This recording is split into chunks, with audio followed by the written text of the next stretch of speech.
Couple of details that will help when we do the ocho. This time I will do it facing you because I want that you see this detail. I am the follower, I will do this ocho. Sometimes the leader do it and the principle is the same. I'm stepping always perpendicularly to the position where my partner is, and my torso, the center of my torso is always facing my partner. That helps. It gives you much more control of the inertia of your body than if you change also the torso. Plus, it helps to stay connected to your partner. Now, another detail, when we stand, make your partner, this is for the leader,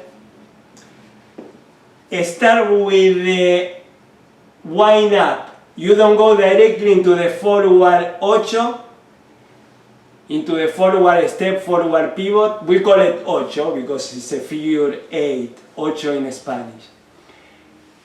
You will give your partner a wind up, like if you are going to start in the opposite direction. Now see, it's very subtle.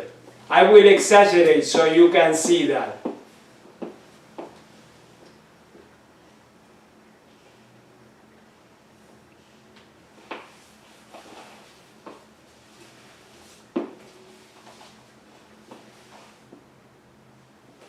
One more time. See, after I change weight, make Mimi change weight, I give her this and then forward. It's like a wind up.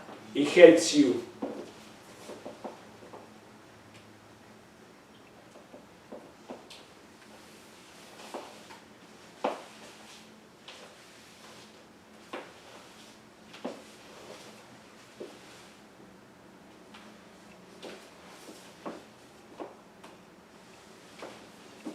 Okay? Let's try. Let's see if that one helps you to do it more efficiently.